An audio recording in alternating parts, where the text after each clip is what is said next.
चलिए हम बात करेंगे आज इस वीडियो पे भारत की राज्य व्यवस्था के बारे में। तो इसमें हम पढ़ने वाले हैं आपके पहले ही चैप्टर, जिसमें हम पढ़ेंगे भाग 1 संवैधानिक ढांचा कॉन्स्टिट्यूशनल फ्रेमवर्क के बारे में। इस भाग में हम पढ़ेंगे ये दिए गए सभी टॉपिक को, लेकिन छोटे छोटे वीडियो के माध्यम से। ठीक है, तो हम अध्याय 1 शुरू कर रहे हैं, जिसमें हम ऐतिहासिक पृष्ठभूमि की बात करेंगे, हिस्टोरिकल बैकग्राउंड की बात करेंगे। आप भी मेरे साथ पढ़ सकते हैं। तो चलिए हम पढ़ना स्टार्ट करते हैं। ठीक है, देखिए हमारे पढ़ने का तरीका क्या होगा कि हम एक पैराग्राफ पहले पढ़ेंगे, उस पर डिस्कशन करेंगे, उसके बाद अगले नेक्स्ट पैराग्राफ पे जाएंगे। ठीक है, या लाइन टू लाइन हम डिस्कशन करने की कोशिश करेंगे। तो देखिए, भारत में ब्रिटिश 1608 ईस्वी में ईस्ट इंडिया कंपनी के रूप में व्यापार करने आए। कब आए? 1608 में। 1600 में महारानी एलिजाबेथ प्रथम के द्वारा एक चार्टर बनाया गया था, एक चार्टर जारी किया गया था। उसी चार्टर के माध्यम से उन्हें भारत और भारत सहित पूर्वी देशों के साथ में व्यापार करने की विस्तृत अधिकार मिले थे कि आप भारत ही नहीं बल्कि पूर्वी देशों के साथ आप क्या कर सकते हैं? व्यापार कर सकते हैं। तो देखिए, बात अब इसकी बैकग्राउंड पे चलते हैं कि जब ये 24 अक्टूबर 1608 में हेक्टर नाम का जहाज़ सूरत बंदरगाह में पहुंचा है, जिसके कप्तान कैप्टन हॉकिंस थे, ये 8 साल बाद क्यों आए इंडिया में? क्योंकि 1600 में इन्हें महारानी एलिजाबेथ प्रथम के चार्टर के द्वारा व्यापार करने के अधिकार तो मिल गए थे। तो बात आती है इनके उद्देश्य के बारे में। इनका उद्देश्य था मसाले का व्यापार करना, और तब मसाले का केंद्र इंडोनेशिया हुआ करता था, न कि भारत।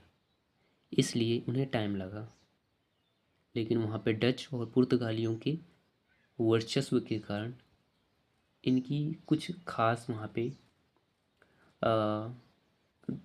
सुदृढ़ता नहीं बन पाई, और ये लोग इंडिया की तरफ, भारत की तरफ अग्रसर हुए थे। ठीक है, तो ये क्लियर रहा हमारा कि यहाँ से हमने यहाँ से यहाँ तक पढ़ा। और इसमें क्या क्लियर हुआ कि ब्रिटिश जो व्यापारी थे सर्वप्रथम कब आए? 1608 ईस्वी में आए थे, और व्यापार करने के उद्देश्य से आए थे। और इनको 1608 के पहले ही, मतलब 8 साल पहले ही, 1600 में महारानी एलिजाबेथ प्रथम ने एक चार्टर जारी किया था। उस चार्टर के माध्यम से इन ब्रिटिश व्यापारियों को भारत ही नहीं एशिया के पूर्वी देशों के साथ व्यापार करने के विस्तृत अधिकार दे दिए थे, मतलब बहुत ज़्यादा अधिकार दे दिए थे। अब आगे बढ़ते हैं। कंपनी जो अभी तक क्या सिर्फ व्यापारिक कार्यों तक सीमित थी, अभी तक किस कार्यों में सीमित थी? व्यापारिक कार्यों तक ही सीमित थी। अब क्या हुआ बता रहा है कि 1765 में बंगाल, बिहार और उड़ीसा के दीवानी अधिकार प्राप्त कर लेते हैं। तो ये ऐसा कैसे हो जाता है? तो ये बात है 1764 की बक्सर की लड़ाई के बारे में। पता है, जब बक्सर की लड़ाई होती है, जिसमें हेक्टर मुनरो एक तरफ होता है और दूसरी तरफ मीर कासिम जो बंगाल का नवाब होता है, सुजाउद्दौला, ठीक है, अवध की, और शाह आलम द्वितीय, ये तीनों शक्तियाँ मिलके आपस में हेक्टर मुनरो से लड़ती हैं, और ये 22 अक्टूबर 1764 में हार जाते हैं उससे। और इसी के कारण जो शाह आलम द्वितीय होता है, शाह आलम द्वितीय को पता है इनके साथ संधि करनी पड़ती है अंग्रेज़ों के साथ में। और उसी संधि का नाम इलाहाबाद की संधि है, जो 1765 में होती है। और इसी संधि के माध्यम से शाह आलम द्वितीय को बंगाल, बिहार और उड़ीसा की दीवानी अंग्रेज़ों को देनी पड़ती है। ठीक है, तो यहाँ तक हमारा क्लियर। चलिए अब आगे बात करते हैं हम। इसके तहत भारत में उसकी क्षेत्रीय शक्ति बनने की प्रक्रिया प्रारंभ हुई। अब क्षेत्रीय क्यों बनने लगी? क्योंकि देखो बंगाल मिल गया, बिहार मिल गया और उड़ीसा भी मिल गया, उनकी दीवानी मिल गई। ठीक है, इन सारे क्षेत्रों में फैलने लगी तो क्षेत्रीय शक्ति बनने की प्रक्रिया भी प्रारंभ होने लगी। ठीक है, अब जैसे जैसे इनके पास धन और बल बढ़ेगा तो ये और भी क्षेत्रों को अपने कब्जे में लेते रहेंगे। अब बात आती है कि जो ये कंपनी का शासन है यहाँ तक चलता है, लेकिन होता क्या है कि अचानक जब 1757 में सिपाही विद्रोह होता है, उसके बाद 1758 में सिपाही विद्रोह के परिणाम स्वरूप 1758 में क्या करती है ब्रिटिश ताज क्या करती है, भारत की जो शासन होता है, भारत का जो शासन होता है उसका उत्तरदायित्व अपने हाथों में ले लेती है। और पता है ये कब तक चलता है? यह 15 अगस्त 1947 तक, भारत की स्वतंत्रता तक, जब तक भारत को स्वतंत्रता प्राप्त नहीं हो जाती तब तक ये अनवरत रूप से जारी रहता है। तो हम देखते हैं कि कंपनी का शासन चलता है और फिर उसके बाद जब 1757 का सिपाही विद्रोह होता है, उसके एक साल बाद ही 1758 में यह कंपनी से जो शासन होता है ब्रिटिश ताज के हाथों में चला जाता है। ठीक है, तो हमने यहाँ से कहाँ तक कंप्लीट कर लिया? हमने यहाँ तक कंप्लीट कर लिया। ठीक है, अब हम यहाँ पे दूसरे पॉइंट की बात करने वाले हैं, जो कि यहाँ से आपका पैराग्राफ कुछ यहाँ तक है। ठीक है, तो चलिए, स्वतंत्रता मिलने के साथ ही भारत के लिए एक संविधान की आवश्यकता महसूस हुई। अब देखो, अंग्रेजों का शासन खत्म हो गया, 15 अगस्त 1947 को भारत आज़ाद हो गया, स्वतंत्रता मिल गई। अब जब स्वतंत्रता मिल गई तो उसके बाद देश को चलाना भी तो है ना, अपने भारतीयों को ही चलाना है, तो उसके लिए कुछ नियम कानून जरूरी थे, इसलिए एक संविधान की आवश्यकता महसूस होती है।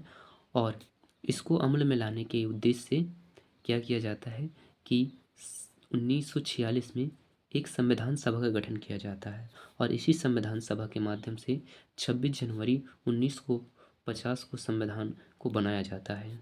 ठीक है, यद्यपि संविधान और राज्य व्यवस्था की अनेक विशेषताएं ब्रिटिश संसद से ग्रहण की गई थी, फिर भी ब्रिटिश शासन में कुछ ऐसी घटनाएं थीं, कुछ घटनाएं ऐसी मौजूद थे ब्रिटिश शासन के अंतर्गत, जिनके कारण ब्रिटिश शासित वह भारत का क्षेत्र जो ब्रिटिश के शासन के अधीन पे था, ऐसा नहीं था कि पूरा भारत ब्रिटिश शासन के अधीन आ गया था।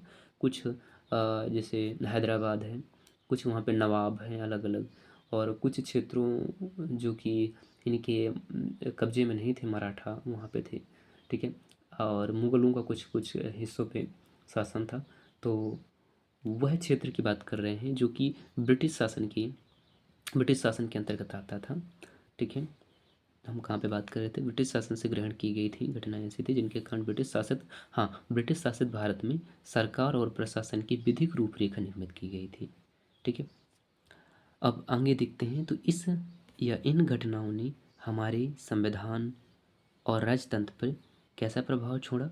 तो बहुत गहरा प्रभाव छोड़ा है, और इन्हीं को हम दो शीर्षों के माध्यम से, जैसे देखिए, कंपनी का शासन और सम्राट का शासन, इन्हीं सब प्रभावों को हम यहाँ पे देखते हैं, दो भागों में बांट के इसे पढ़ते हैं ताकि सुलभ तरीके से, अच्छे तरीके से हम इसको समझ सकें।